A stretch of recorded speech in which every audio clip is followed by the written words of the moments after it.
Good morning, everyone. Welcome to Match Week 27. We are at Turf Moor today. Another early one here on the East Coast in America. So Glenn and I are struggling once again. Glenn, we don't have to do this again next weekend. Thank God it's 12:30. I'm already mad at you. You said it's a good morning. I'm so tired right now. I don't know what's. It's a great morning. I've had 9 hours sleep. I've had sausage and egg for breakfast. I've had a cup of tea. I've had a cup of coffee. It's the only bright side of this is I'm actually getting breakfast later. I'll get breakfast at about halftime. So what's the rating on this show so I can respond to Craig's wiseassery right now? The rating is not rated. How about that? So fuck off, my friend. Joining me is SULZ from Let's Debate Footy. You could give him a search on YouTube, find his channel, drop him a subscription. SULZ, how are you, man? I'm very good, mate. Just like Craig said, I've had a nice breakfast. I've got my coffee on, I thought I was unlucky in the UK. When I heard the times in the US, I better count myself all my blessings I've got now. Well, you know what? It's even worse on the West Coast. It's going on. It's 3 a.m. out there. I mean, if I lived out there, I would just stay awake. I do it for the UFC.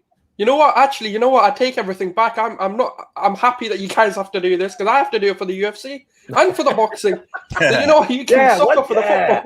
Yeah, because they go late at night and they're out on the West Coast, so it's late at night out there. So I can't. It's real early for you guys. Yeah. And from Albert JTV, Albert, what's up, man? It's a pleasure to be on, mate. Cheers. Thanks for the invite, Tanner. Nice to meet Glenn finally as well, man. Yeah, nice to meet you, Albert. Yeah, but you put the call out, Tanner, and I'm here, mate. Yeah, I wish I lived to see it, Albert. I really do. So listen, guys, we're at Burnley today. We're gonna try to.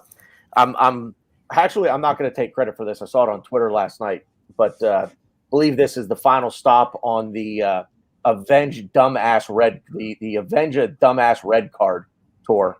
So if we recall back to the first fixture, Granite Xhaka got sent off, but. Let me play a little music video here, and then we're going to dive into it.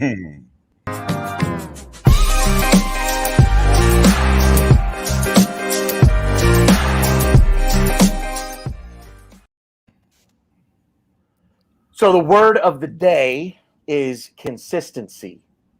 And after a win last weekend, we got to start stacking some wins, stacking points here, fellas. Try to avenge this 1-0 loss at the Emirates to Burnley. Earlier in the season, it was an absolute shit game. We pretty much dominated until Xhaka lost his mind, got a red card. An Aubameyang own goal is how they beat us. So, and we'll get into the lineups here in about a half hour. But SULZ, I'm going to come to you on this first. And as I said, consistency is the key here. This is a team, Burnley. We should, on paper anyway, we should beat Burnley, right?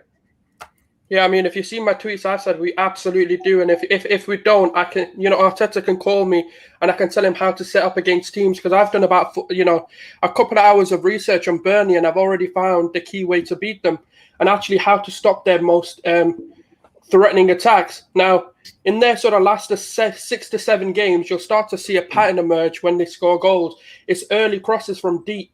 Now, that's my worry because we seem to let teams cross the ball in. So I do have a bit of, I am a bit doubtful because I think Tierney, if he is playing, he needs to stop them crosses because he seems to be the biggest culprit of letting crosses come in. And like I was saying to you guys, I've done so much research. This is just one part of a paper of like what Burnley do because I wanted to see actually if Arteta is tactically getting these teams set up right. And yeah, I think it's grueling to see Burnley. It's one of the hardest teams to watch because they don't do anything football. They are the most anti-football team in the Premier League. They want to wrestle. They don't want to fight. They can join the WWE and the UFC if that's, what they want. But yeah, no, I am confident. I think we should be beating them. And again, this is going to be the path to consistency that we've been asking for. Yeah, Albert, a Sean Dyche coach team is always – they're always going to be difficult to break down. We know that, and they're just going to try to beat us up today, aren't they? Yeah, it's the same old story when we play them. You know what? They draw a hell of a lot of games, Burnley. which is not really a surprise because if Wood doesn't score, Barnes has been sort of not featured that much this season. So they're gonna go wide. They're gonna get crosses into the box. It's gonna be a carbon copy when we played them last season at the Emirates. They literally got the ball. There was no passage of play. They just put the ball in the box from wide areas, from deep areas, because physically that's the way they're gonna beat us. They're not gonna come out against us, whether they're home or away. And I think apparently if they've I think that their last 4 home games they've had draws in every single one. So if they get a draw today, it's going to break a club record. But let's hope Arsenal do not add to many of the unfortunate results we've had this season, where Burnley will get their first double over Arsenal for over 62. Yeah, 60 years or some such thing. So yeah, that's a long time ago. But I do actually think Tanner will get the job done today, mate. It's not going to be a pretty game to watch. The 2 teams that Arsenal will play against this season, where I said to people, you better get your pillow out. When we play Newcastle and when we play Burnley, because they're not going to be pleasant games to watch. So if you don't start putting these teams to bed, then you've got a serious problem. Yeah. Craig, like Albert just said, it's going to be a boring game to watch today. And just real quick, no Ashley Barnes. He has been ruled out for today. Robbie Brady, Jack Cork, and Johan Berg Munson are all doubtful, not even questionable. So no Ashley Barnes should bode well for us. But yeah, Craig, go ahead, Craig. Every player you mentioned, there's a big loss to him. Yeah, we're playing a team that is the fewest, has scored the fewest amount of goals in the Premier League, except for Sheffield United. You're talking about we're playing a team that we haven't been beaten there since I think I've got my stats up here. It's 1973. We haven't been beaten there since. So I understand that Burnley haven't been in the Premier League since 1973, but that's just a stat that's there. Going on from last week, this is a game we should be hitting the floor running in. The confidence should be high. Beating Benfica, going to Leicester, beating Leicester with an understrength team ourselves. Everyone banging on about how Leicester was understrength, but hang on a minute, we were quite understrength as well. We sat here last week, and I reacted very, very badly to the starting lineup.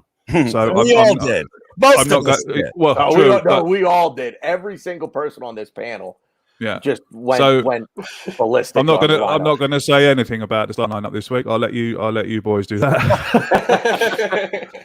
But no, I mean those players that you mentioned, Tanner. Those players they're influential for Burnley. They have been. We've seen them. They're better players. This is a game we should be winning, and this is a game where, like I said, we should be coming into this game full of confidence. We should be coming into this game to start from the off, which is obviously something we haven't been doing recently. Yeah. And I expect us to take the 3 points. Now, I don't like saying that because this is Arsenal. And we're all sitting here now, we sit back and we say, we'll win this game, and we end up getting beat.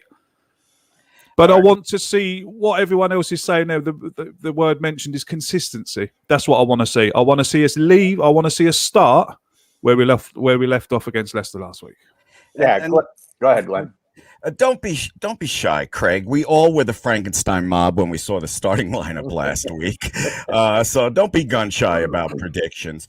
The only thing I disagree with Craig on is there's no home field advantage anymore. After Liverpool lost at home again, I looked up statistics and some stories, and it turns out that home team scoring is down, visitors are up, and it's been proven that referees do give a slight advantage to the home team in their calls. So I don't believe there's a home field advantage without the crowd there. The other thing is with Burnley, 2 banks of 4 and look for a free kick. That list is a lot shorter than SULZ's there. That's their plan. And we should beat them. I completely agree with Craig. I mean, I'm just looking here. Sorry, Tanner, to come in. The form, the form, Burnley in their last 6 games, drawn 1, drawn, lost and drawn. Arsenal, drawn, lost, won, lost, won. So, I mean, if you're looking at that, it's a game where we're going to it's going to be a tough game. It's going to be a tough game. Burnley, Burnley will be looking for the points. We're going to be looking for the points. It's always a great game against Burnley. Sean Dyche is no mug. We must not forget that. He's a good manager. He's kept Burnley up in the Premier League all this time, with not a lot of money. He's lost most of his hair, and I'm pretty sure that's where it's from. But yeah, we mustn't. Although we can be confident, and although we look at it and say we should win this game, we mustn't take Burnley lightly. And I'm sure Arteta will say that to the players. Yeah, absolutely not. They're well coached, they're well organized. Sean Dyche has done a terrific job keeping that team up, to be honest. And even the start that they had to the season, they were down there with Sheffield. They were bad. And they've kind of turned it around now. They've gotten themselves up out of the drop zone.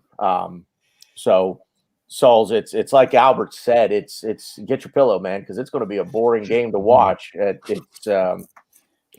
Arteta's got to have these guys ready to be patient, because that's what it's going to take to beat. Do you know what's going to take us to beat this game? Isn't the man on the ball? It's going to be the people off the ball. Movement in this game is absolutely key to beating the Burnley side. Now, as well organized as they are, they're very easy to disorganize and disorient. That's why there's certain players. I don't want to say who, because I don't want to start movement about why they're playing. But there are certain players that if they play, I'm going to start to doubt whether Arteta's getting this right. And there are some obvious ones, and there are some, not so obvious. But one is, if I see Bellerin, I've already known he's not looked at this right. Because for me, Bellerin's movement, not how bad he is as a player, but his movement isn't right for a game like Burnley. You don't want him cutting inside. You want that fullback to be cutting to the width and giving the width to this team. Because what you want your wingers to do in this game is be the inside forwards, and you want your number 10 to overload the centre backs, and you want the number 10 to drag the centre backs away. And you want one of the centre backs to be drawn to the inside forward, and then one of the full backs to go and cover the wing back, who's going to be a decoy runner. You're never going to really use them properly, but you want that to be the case. And that's how Spurs did it. They overloaded their defence with so many attacking players that they didn't know who to cover.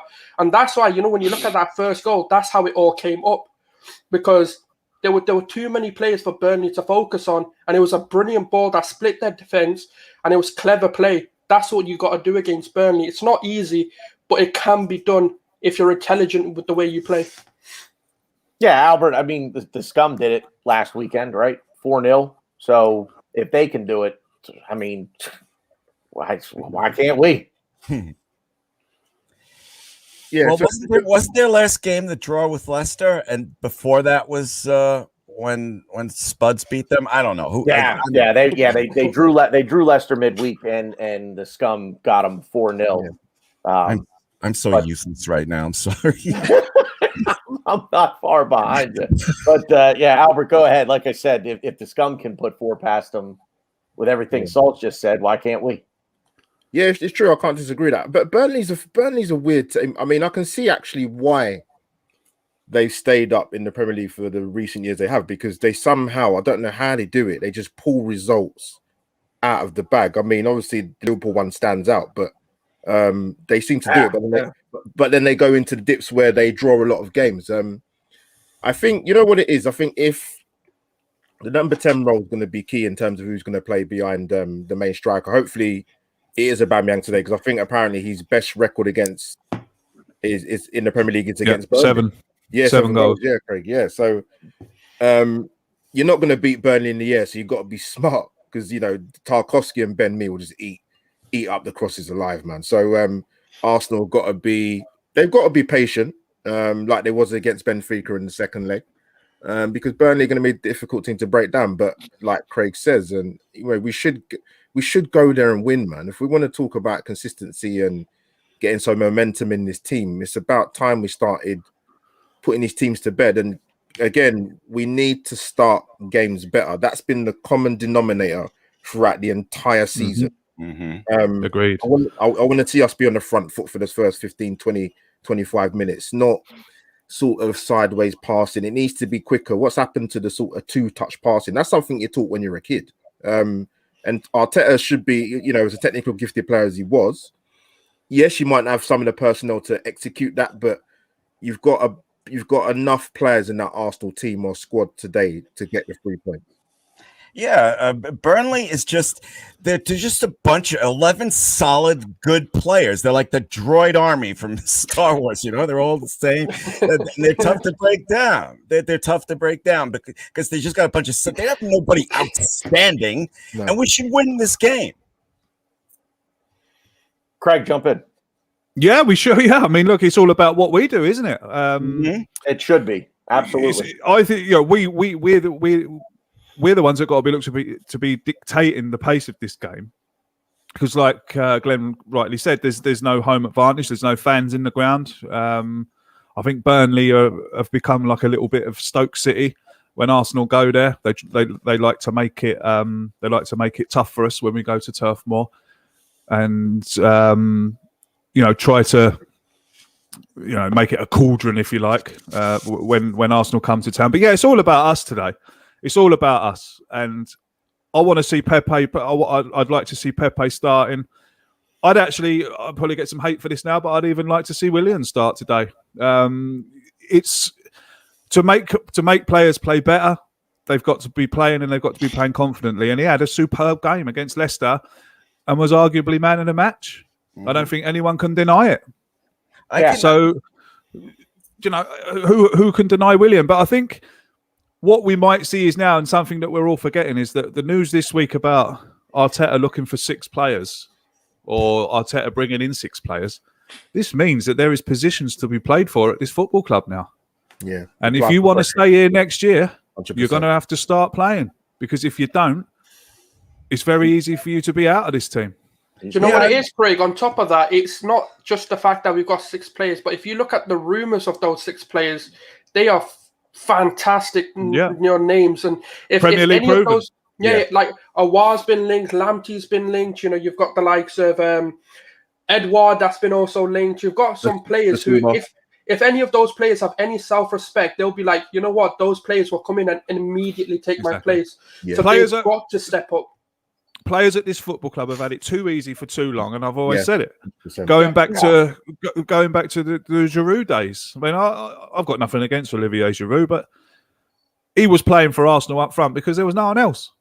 There was just literally no one else to try and get him out of there. That's why you get a player like Giroud playing up front. Oh, I'm all right. So I can put that one wide. I can put that one over. I can miss this header and make it out that I'm really gutted that I missed it, because no one else is going to come and take my place. You need to have competition, whether you're Sunday League, whether you're semi-professional, whatever. You've got to have competition for places in a football club to keep people on their toes. And this game, especially after that this announcement has been made that they're looking for 6 players. Now it might be a load of rubbish. Who knows? It might be just a bit of PR. Who knows? To keep us happy, but I don't think so. I wouldn't see why Mikel Arteta would say something like that and it not be true. So there's massive competition now, and these players should be in that dressing room today. Like I just said, should be in that dressing room today, actually talking to themselves, thinking, "I better play well today because there's fellas coming in behind me now. I've got to play well."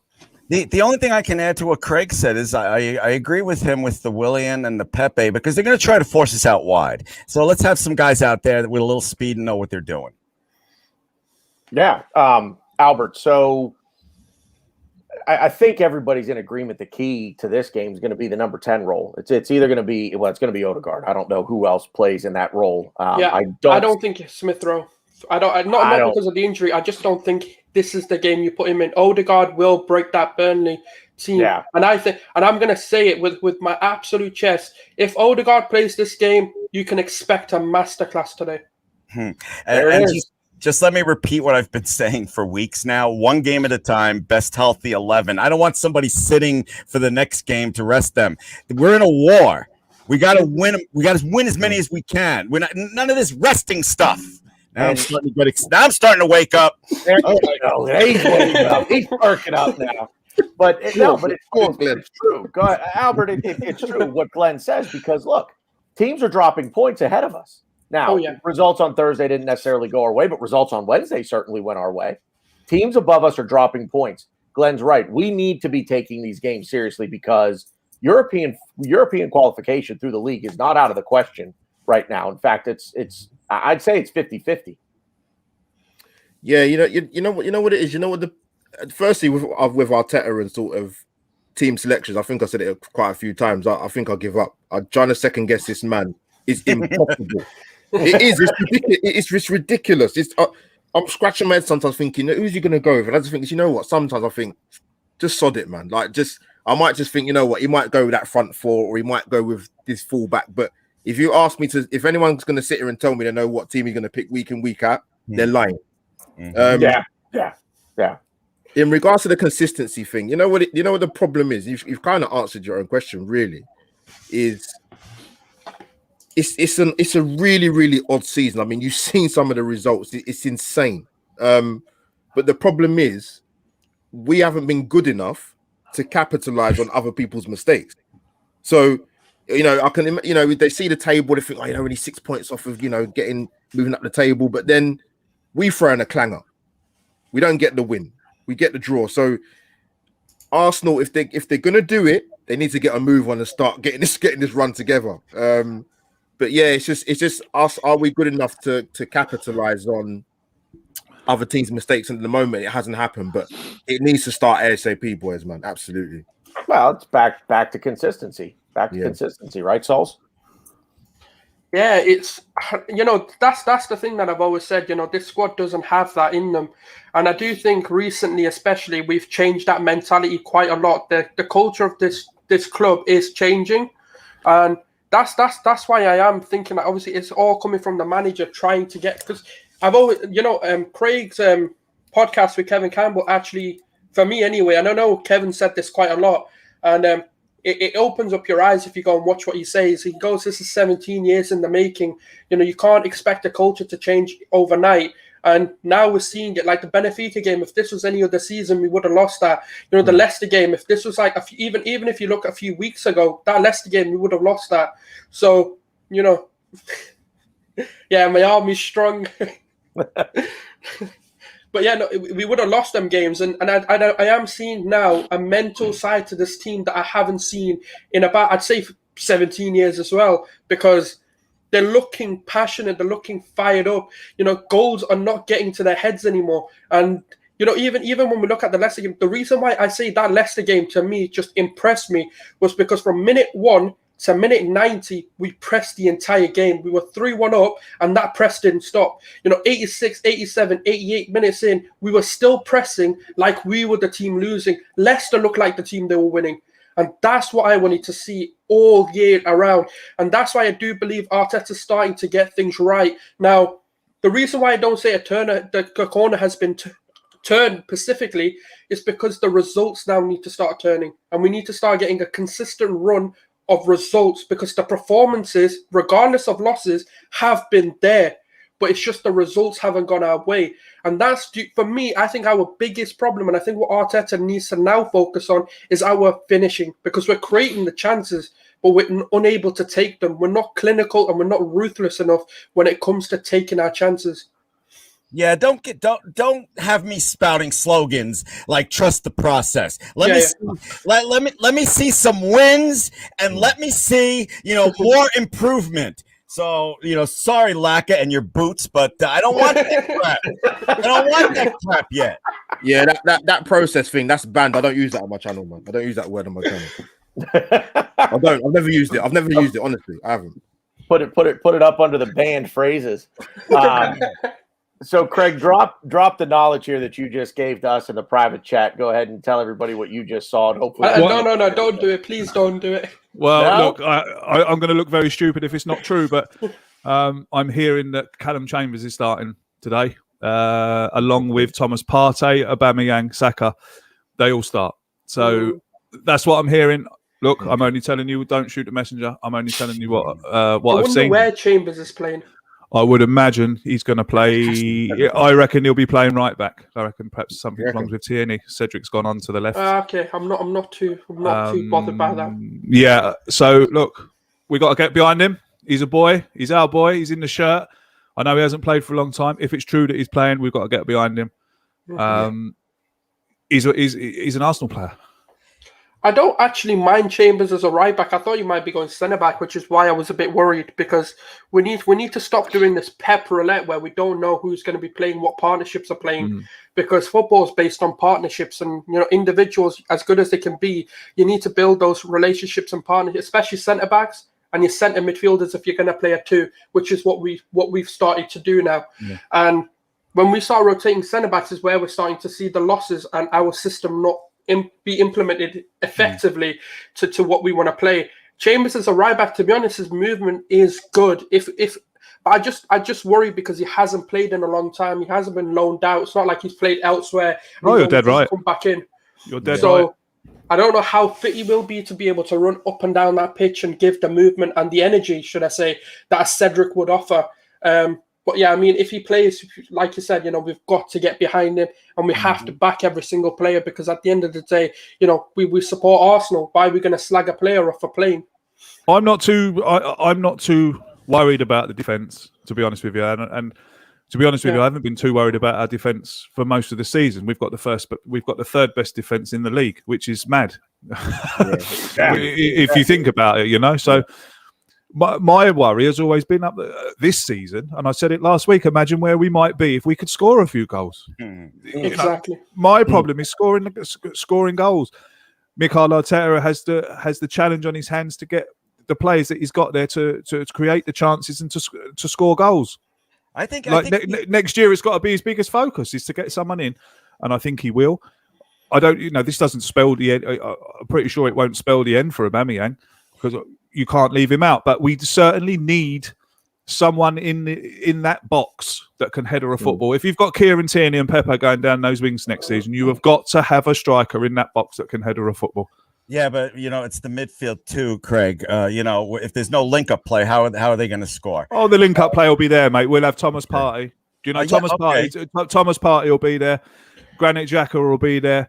If we can go back for a while and bring him in, he'll be there. So I've no worry about link-up plays. I've no worries. I agree, Craig. I don't think creating chances is our problem anymore. I think it's just taking them. It's the finishing. Because if we look at that Wolves game as well, we should have been at least 4 or 5 goals up before that red card even was game over. Yep, should have been game over, but half time.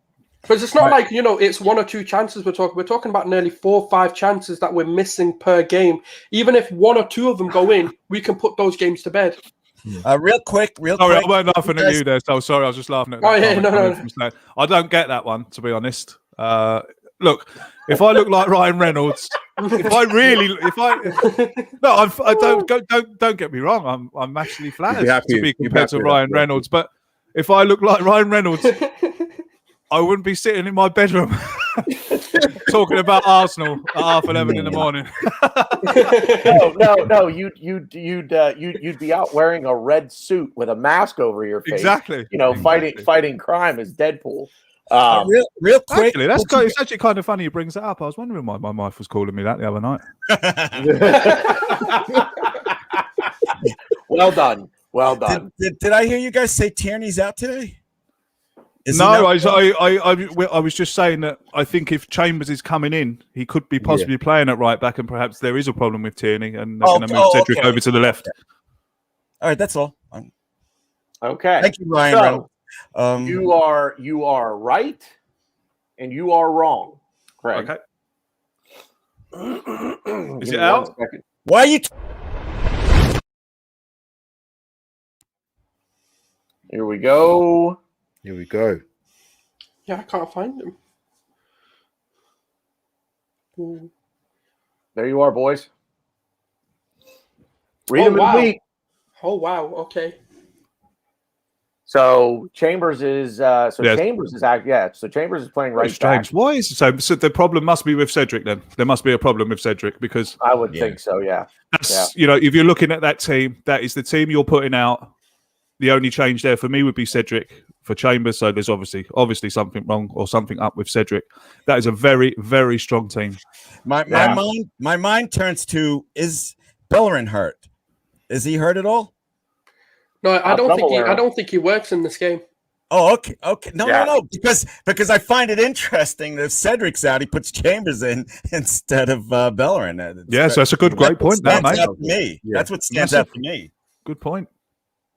Yeah, I think Arteta's looking at Bellerin's attacking movement and seeing that he's going to be ineffective in this game because Bellerin's movement's more centrally, and that's not where you want to be exploiting your wing backs. And I think with Chambers, the more I've seen, like the little bits that we've seen of Chambers, like last season and the season before, his movement is a lot more. It'll mimic a lot more of what Cedric does than what Bellerin does. So I feel like that's one of the reasons. That triangle in midfield there is where it's going to be today. Ooh. I can't wait for this. Partey, Xhaka, Odegaard. That's where the game will be won today. Willian's goal is coming today, people.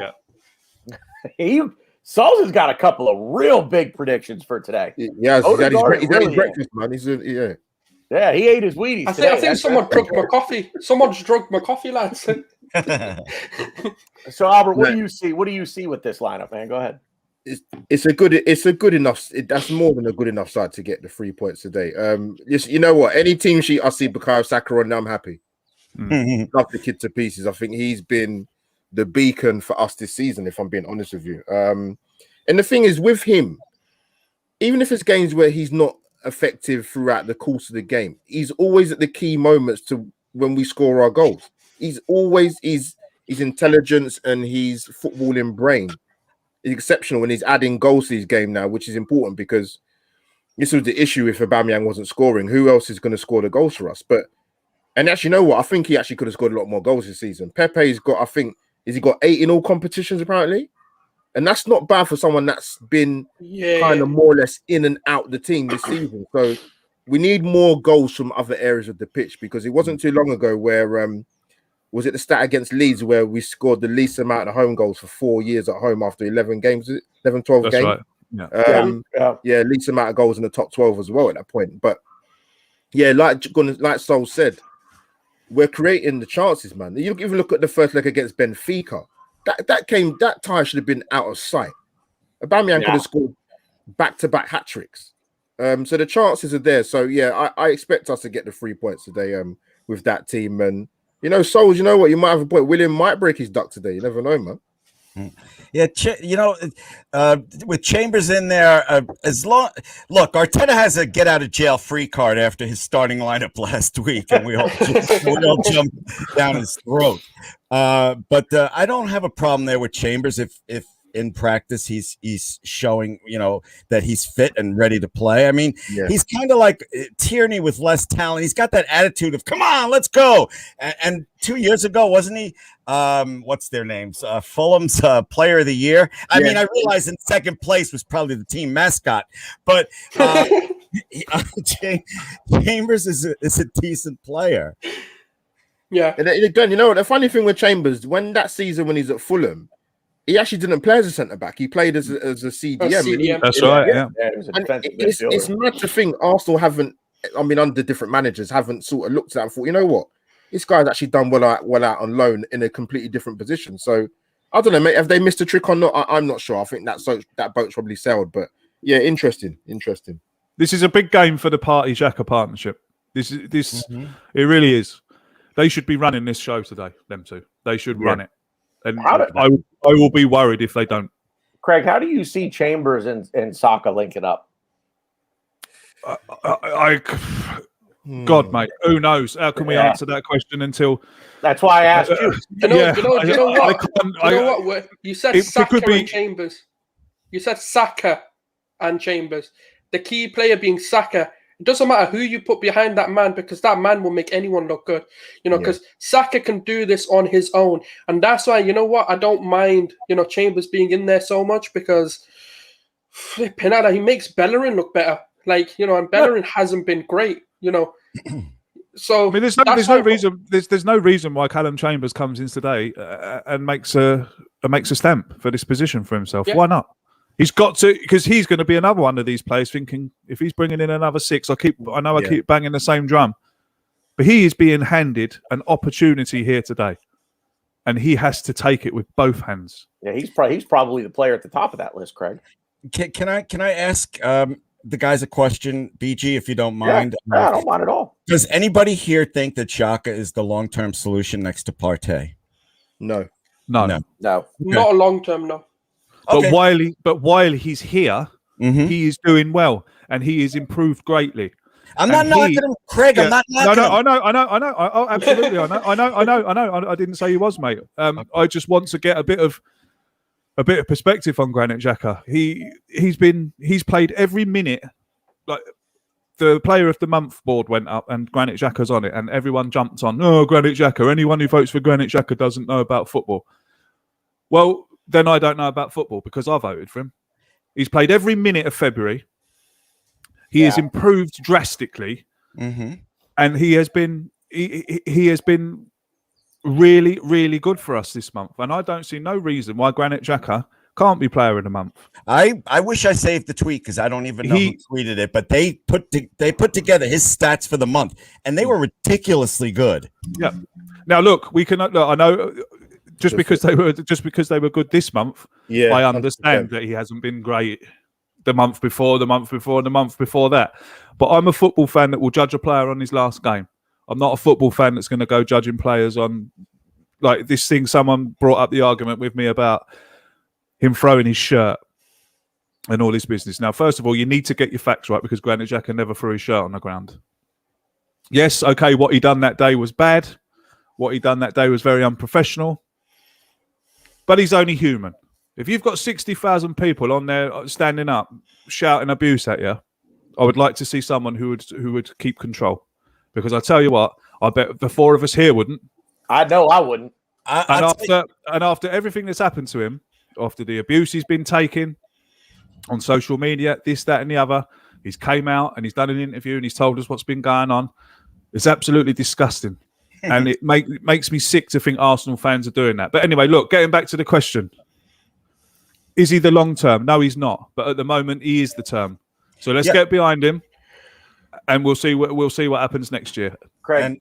And I just would like to say that I am behind him. But Craig, I was what you were describing when he told us all to go F off. There was nothing he could have done to correct, to fix himself with me. But Tom over at the Gooner Talk put together a video specifically showing how important Xhaka is and how he is underrated. And it turned me around and made me realize, okay, I don't like him as a person, but he's a decent footballer. Here's the thing. Albert, I've said this to you many times, so you know what I've said about Xhaka, and I'm not going to say I've highly rated him, but I do think Xhaka brings a lot to this team in terms of leadership, in terms of passion. And he's a man, regardless of everything, because look, there's two sides to every story. Now, when that Xhaka incident happened, the fans can't just sit there and say, yeah, we were all saints, we didn't do anything, because let's be honest, what we said was an absolute disgrace. And I'm not saying it's the people on this panel, but I'm just saying what the fan base said. I'm telling you, mate, if I'd seen any one of them, I would have busted them up. I'm telling you for the truth of it. Because I wouldn't take that. Yeah, the key word sections of the fan base. I'm sure some sections. Absolutely. That meaning that. But the problem is social media is so huge, and when abuse starts, it's not one or two, it's thousands. And that's why it's hard to differentiate what the real fans are from the, I'm not gonna say fake fans, but those types of fans. And Xhaka has been instrumental this season to the way we play football. And I know people don't want to hear that, but I've said this. Go watch these players play and stop taking the results into account. And you'll start to actually see these individual performances. And if it was, I'm going to be honest, if it isn't for a player like Xhaka, we wouldn't be where we are today. We wouldn't have some of the wins we have because he does the dogged work. I can't echo that enough. Go ahead, Albert. Yeah. Goodness, I see what you're saying. I would go a bit further and say, actually, if you take Bukayo Saka out of the team. No, that's not my point. Sorry. No, I know what you're saying. You're saying about the wins and about Xhaka, but listen, you go goals win matches, mate. So No. I think. All right. Let me clarify. Sorry, should I say? Because what I mean is sometimes you need those players to do that dogged work, and he's one of those players that does bring the energy. Sometimes, yes, he makes mistakes. Yes, he does do things wrong. But there are some moments in games where people do get clouded by a lot of people's assumption. He does make forward passes, and he has broken lines in games. If you look at Pepe's goal, it was actually 2 forward passes from Xhaka that actually got us into the position where we were in, but not a lot of people will see them. It was his determination to push that ball forward. So there is a lot that he's starting to do right, and he is improving. And to what Glenn said, I don't think he's a long-term solution, because I feel like we do need better. We need to be upgrading on Xhaka massively. Oh, we do. Yeah, let's get that straight. Like to start competing again. Sam in the chat room said there that, let's get real. Xhaka's not what we need for a top 4. He's not. But at the moment, he's what we've got. Yeah. Okay. Who comes in and plays instead of Xhaka now?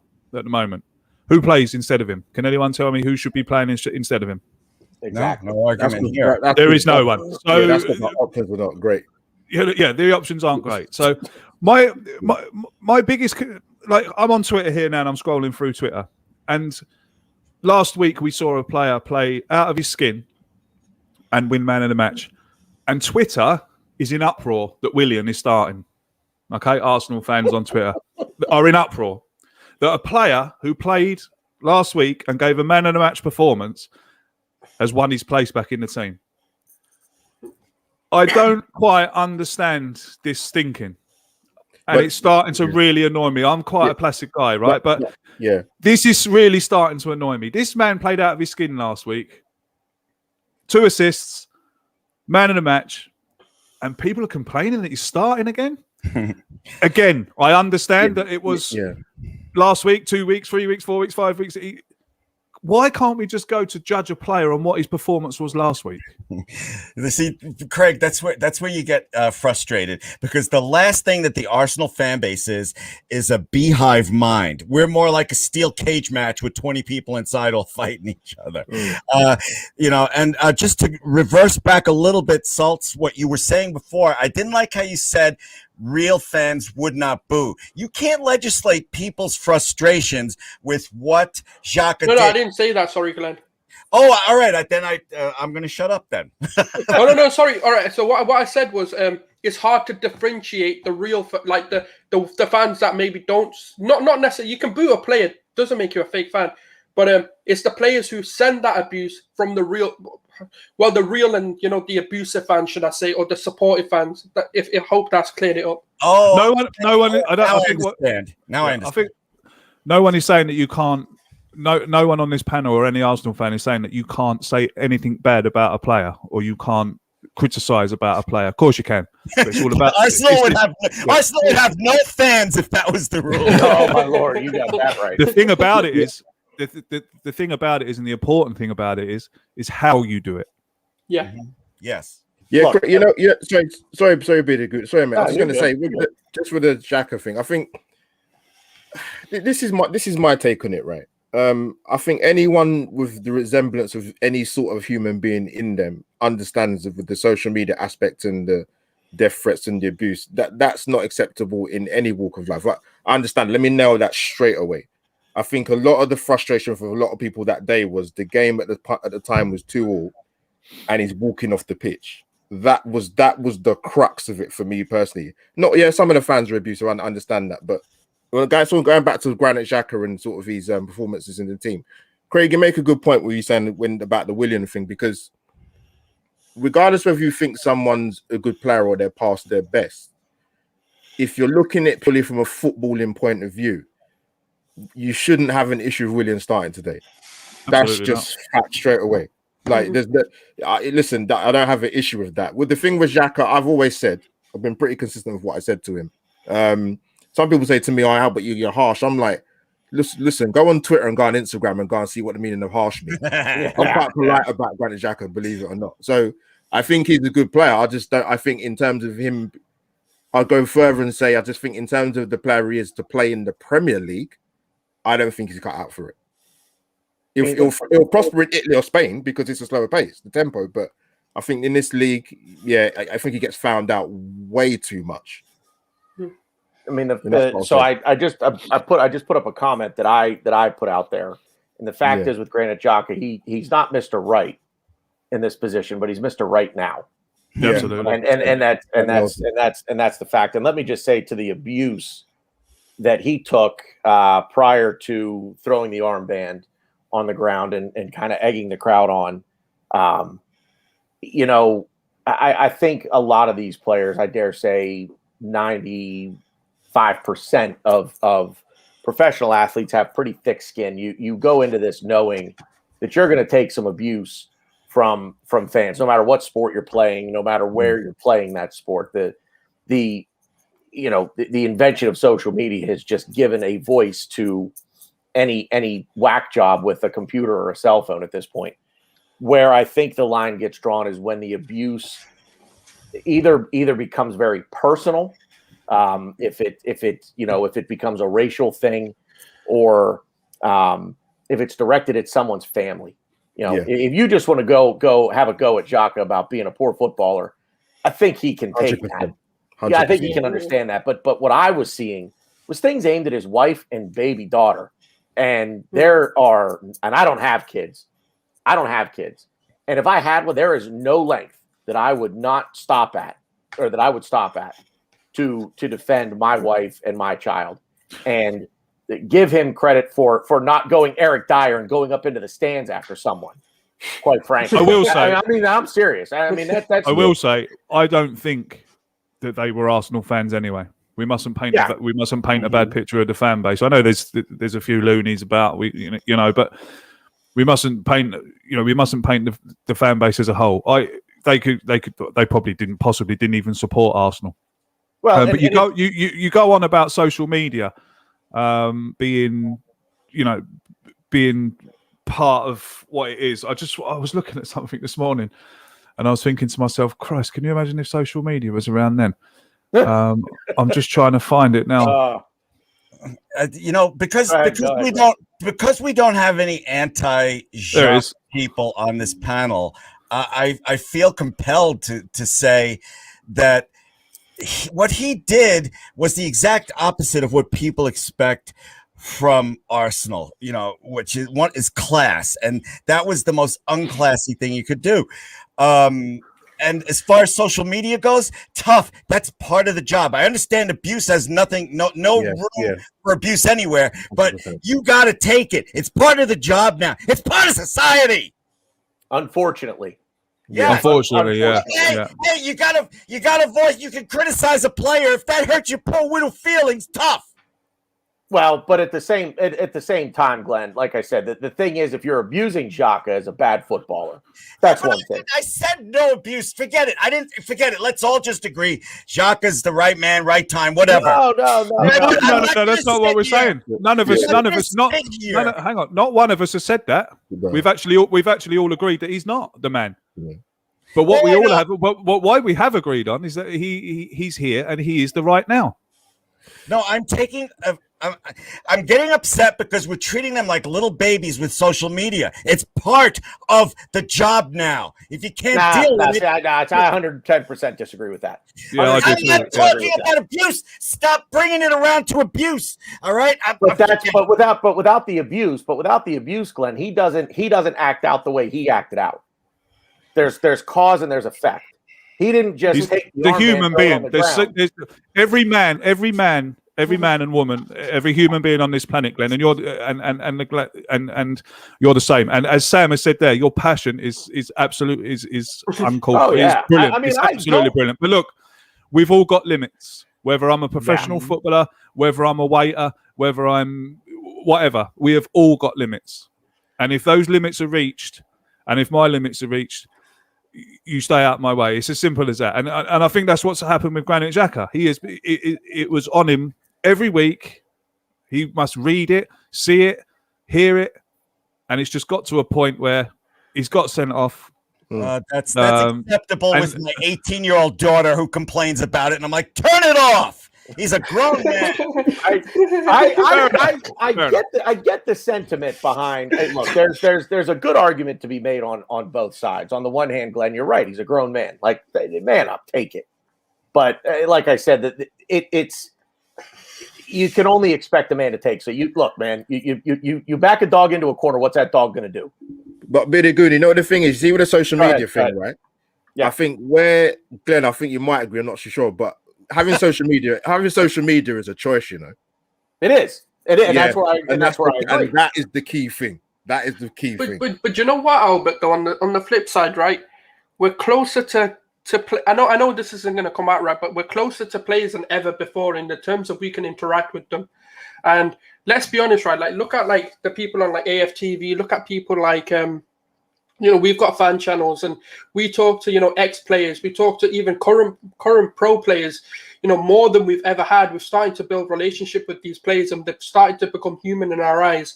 And if that is then going to become something where people are going to start abusing them, we're going to start to see those relationships severed. And we're going to start, because when Aubameyang came into Arsenal, we started to finally get a fan and player like relationship going, and it was positive. There was loads of interactions with the fans.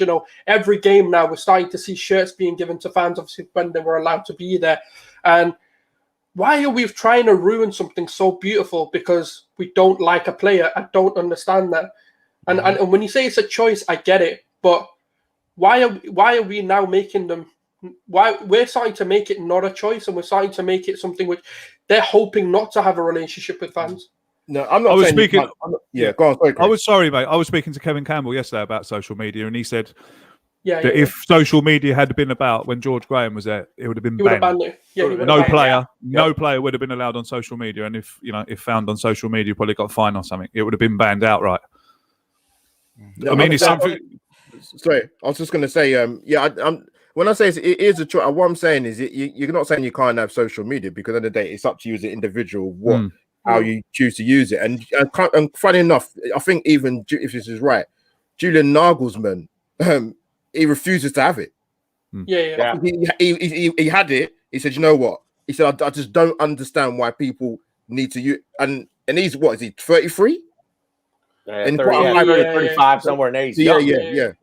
Yeah, I wanted Xhaka next to Partey today. Yes, after Ceballos imploded last week, I wanted Xhaka next to Partey. And I agree with you guys, and I'm sorry I yelled, but I'm tired. A little cranky. I think it's great. I think it's great that you yelled. Could I come back to that piece of writing that I found earlier on? Yes, please do, Craig. Please do. So on this day tomorrow, 1927, West Ham 7, Arsenal 0. Herbert Chapman's worst defeat, and the fourth 7-0 that Arsenal suffered in the first division. It started a sequence of 6 defeats, letting in 26 goals. It was a good job anti-Arsenal fans were not on demand. It was a good job anti-Arsenal fans were not on Twitter to demand his immediate sacking. Wow. Could you even imagine the implosion that would be? It's just funny. I know it's 1927, and my Lord, it still rings true, doesn't it? I mean, imagine if we had Twitter back then. Herbert Chapman. Hey? Some would argue our greatest ever manager. Out, Chapman out. Yep. We're coming to the end of this, fellas. I am going to pull up the lineup one more time here for you guys, and just anything else that jumps out at you. SULZ, I'm going to start with you. There we go. Anything else about the lineup that jumps out at you that you maybe want to cover real quick? We've in a sense we finally got our best 2 centre backs playing together. The only one that I wanted to see was probably Gabriel. Chambers, we'll find out soon enough. I think Arteta will be asked in the post-match conference why Chambers is playing. I'm not saying it's a bad choice. I'm just saying it's just a surprise to a lot of us to why he's there. And then when I look at Partey and Xhaka, let's be honest, they are the best partnership we have in the club at the moment. That no one can argue with that. And I said it before, and I'm going to say it again. There's an Odegaard masterclass coming today, and I can bet you a lot. And I'm saying that with my chest. You can come and question me afterwards, but I do believe he's going to be the one pulling the strings today. I love the confidence. Oh yeah, no, because I've seen Odegaard play in Real Sociedad, so I know what he can bring to this team, and I feel like a game like Burnley is exactly what he needs. And I don't want to say it, but I've been saying it pretty much for the past couple of days. Anyone that's asked me, and I've said Willian's going to be the goal scorer today. And I'm not saying that we're only going to score 1, but I think Willian's definitely going to be on the score sheet today. Fair enough. Glenn, anything else on the lineup from you? No, the thing that's looking at it again, the thing that sticks out to me again is a healthy Bellerin is sitting and Chambers is playing instead of him. I'd love to be a fly on the wall in the dressing room. Well, hey, for that one. Maybe there's something to what SULZ said. But that's what the fans asked for. The fans don't This want isn't a Bellerin. game for Bellerin, right? I see Arsenal winning 2-0 today. Yeah. SULZ, give me, since I already let you go ahead, give me a prediction today. I'm going to stick to it 3-1. 3-1. Albert, take your time here. Anything with the lineup and a prediction from you? It's like I kind of said in regards to Arteta picking the lineup. There's always a curveball in there. No one saw Chambers coming in the team today, man. Not at all. If anyone says they are they must be Houdini or they must know something that I don't know. But they have to have inside knowledge. Yeah, unbelievable. Yeah, unbelievable inside knowledge. But yeah, glad to see Thomas Partey starting today. Like I said, I just love seeing Bukayo Saka play. I don't care who he plays against or what position he plays, but I'm gonna go for 2-0 Arsenal as well, like Glenn said. Fair. Craig. A lot of people are talking about why Pepe's been dropped. Unfortunately, I think William was better, just a little bit better than him last week, and I think that's why William is playing and Pepe isn't. Because what, you want to drop Saka for Pepe? Come on now, let's get real. Yeah.